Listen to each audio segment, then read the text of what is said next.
그래서 열이 빠져나가는 부분이 어딘지를 잘 살펴보고 그 열 손실을 최소화하면 작은 땔감으로도 따뜻한 구들방을 만들 수가 있겠죠.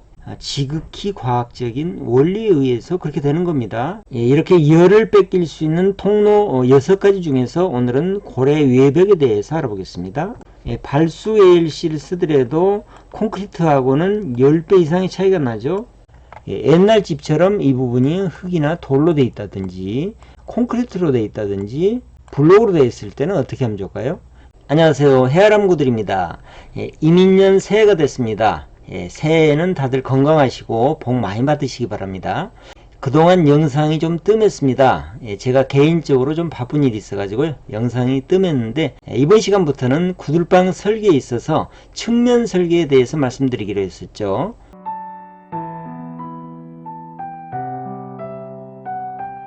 측면도를 이렇게 설계를 해봤습니다. 이 부분이 아궁이고요. 고래, 개자리, 연도, 굴뚝개자리, 구세 또는 굴뚝이라고 그러죠. 이렇게 설계를 해봤습니다. 그런데 측면도에 들어가기 앞서서 이번 시간에는 단열, 구들방의 단열에 대해서 말씀을 드릴까 합니다. 제가 참나무 장작 서너 개로 3평방 정도는 하루 종일 따뜻하게 할 수 있다, 이런 말씀을 드리면 잘 안 믿어지시죠. 그 이유가 그런 방을 보지 못했기 때문이겠죠. 우리가 기억하고 있는 구들방은 저녁에 땔감을 많이 떼도 아침이 되면 식는 그 옛날 우리 고향집의 구들방들을 생각하고 계시기 때문에 참나무 장작 서너 개로 이렇게 하루 종일 따뜻할 수 있다 그러면 잘 믿겨지지가 않는데요. 얼마든지 그렇게 만들 수가 있습니다. 단 조건이 하나 있죠. 열이 빠져나가지 않도록 잘 만들어야 되겠죠. 그렇게만 만드시면 얼마든지 참나무 장작 서너 개로 3평방은 따뜻하게 구들방을 만드실 수가 있습니다. 구들방에 적용되는 과학 원리 중에서 연력학 1법칙에 대해서 말씀을 드리려고 하는데요. 연력학 1법칙이라는 건 이 아궁이에서 불을 뗐을 때 만들어진 열기가 있죠. 열기가 이렇게 구들방 속으로 들어가서 식은 다음에 연도를 통해서 굴뚝으로 나갈 수도 있고요. 다른 원인에 의해서 열들이 이렇게 빠져나갈 수가 있는데 이 아궁이에서 만들어진 열 대비 이 구들방에 남아있는 열은 뭘까요? 아궁이에서 만들어진 열에서 빠져나간 열량을 빼면 이 구들방에 남아있는 열이 되는 거죠. 간단한 얘기죠. 너무나 상식적인 얘기입니다. 그것이 바로 연력학 1법칙이거든요. 그러니까 빠져나간 열이 적을수록 적은 장작으로 가지고도 구들방이 따뜻해질 수 있다는 간단한 얘기죠. 너무나 상식적인 얘기입니다. 그래서 열이 빠져나가는 부분이 어딘지를 잘 살펴보고 그 열 손실을 최소화하면 작은 땔감으로도 따뜻한 구들방을 만들 수가 있겠죠. 그래서 적은 땔감으로 하루 종일 따뜻한 구들방을 만든다는 거, 이거 별로 신기한 일도 아니고 지극히 과학적인 원리에 의해서 그렇게 되는 겁니다. 자, 그러면 열이 어디로 빠져나가는지를 한번 살펴보죠. 아궁이에서 이렇게 열이 발생해서 고래 속으로 들어가면 고래 속에 열을 전달하고 식은 이렇게 열기가 연도를 통해서 굴뚝 구세로 이렇게 빠져나가는 통로가 첫 번째 있을 것이고요. 그 다음에 고래 속에 이렇게 열기가 머무르고 있는데 그대로 머물러 있지가 않을 겁니다. 고래 외벽을 통해서 이렇게 전도를 통해서 열기가 밖으로 나가겠죠. 이것이 두 번째 열이 식는 통로고요. 그 다음에 방바닥으로 이렇게 전달된 열도 복사를 통해서 이렇게 식겠죠. 이것도 구들방이 식는 세 번째 통로가 됩니다. 그 다음에 네 번째 통로는요, 불이 다 탄 다음에 이 아궁이 쪽에서 찬바람이 들어온다든지 또 이 굴뚝 구세 쪽에서 찬바람이 들어온다면 이것도 역시 구들방이 식는 통로가 되겠죠. 다섯 번째는 고래 바닥으로도 열기가 어느 정도 이렇게 식을 수 있는 통로가 될 겁니다. 열을 뺏길 수 있는 부분이 한 군데가 더 있죠. 바로 아궁이 쪽입니다. 아궁이 벽 쪽이죠. 이쪽으로도 열을 뺏길 수가 있겠죠. 이렇게 열을 뺏길 수 있는 통로 6가지 중에서 오늘은 고래 외벽에 대해서 알아보겠습니다. 고래 외벽. 옛날 집을 보면 고래 외벽이 뭘로 되어 있죠?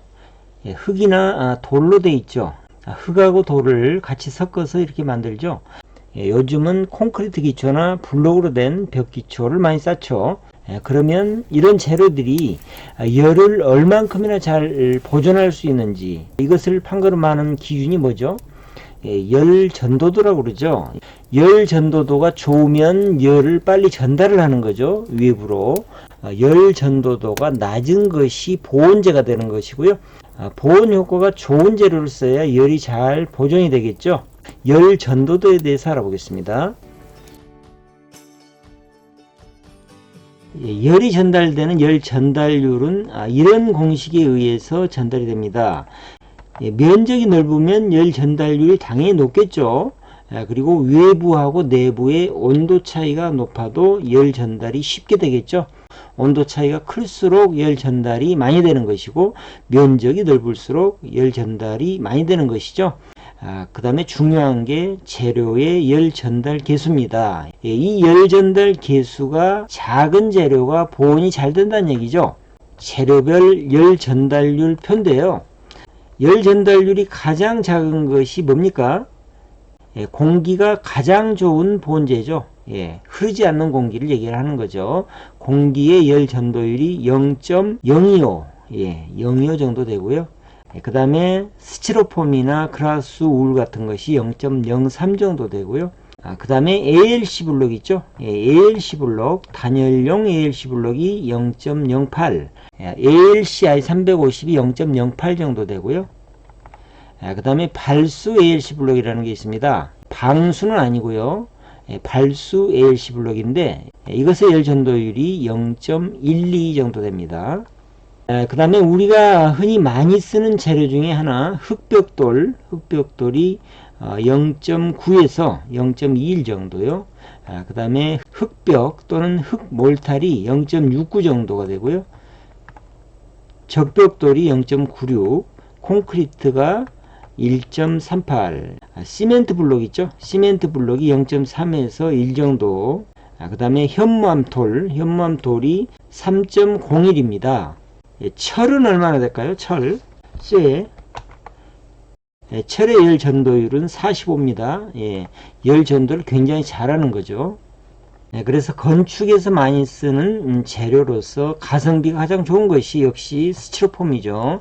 가격 대비 성능이 가장 좋죠. 그런데 구들방에는 과연 스티로폼을 쓸 수 있겠는가? 특히나 고래 외벽이나 기초에 들어가는 부분을 스티로폼으로 할 수는 없겠죠. 스티로폼은 압축 강도가 너무 작기 때문에 스티로폼을 거기다가 쓸 수는 없을 겁니다. 그래서 눈여겨보실 게 바로 이런 ALC 블록인데요. ALC 블록하고 콘크리트나 적벽돌을 비교를 해보세요.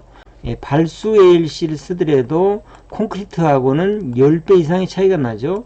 전도율이 10배 이상 차이가 나고요. 그 다음 적벽돌하고도 거의 10배에 가까운 차이가 납니다. 그래서 제가 추천하는 고래 외벽의 단열은 ALC 블록을 추천을 드립니다. 제가 원리를 설명드릴 때 벽기초 자체를 ALC 블록, 특히 발수 블록을 사용하시면 여러가지 장점이 있다는 말씀 드렸는데요. 단열 효과도 있고 그 다음에 기초 자체를 바로 쌓을 수 있으니까요.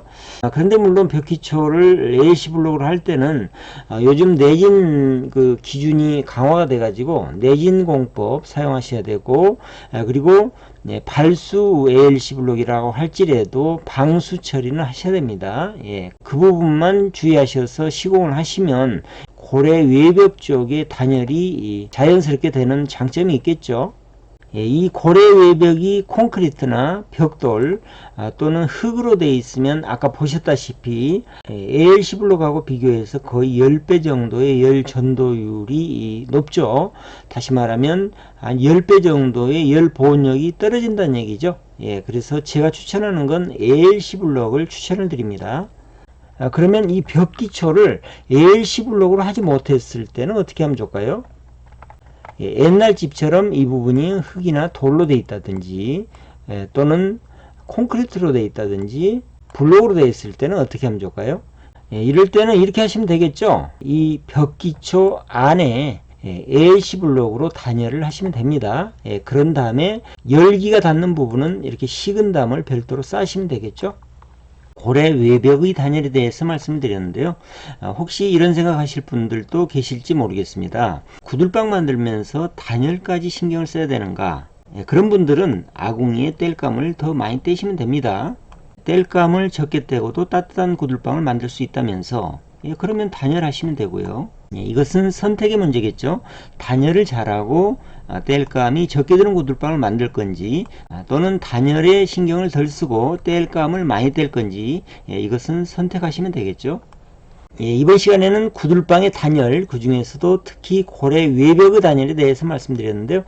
다음 시간에는 고래 바닥에서 구들장까지의 높이죠. 고래의 높이가 높은 고래와 낮은 고래의 장단점에 대해서 알아보도록 하죠. 오늘 내용 유익하셨으면 구독, 좋아요, 댓글도 부탁드리겠습니다. 다음 시간에 뵙겠습니다.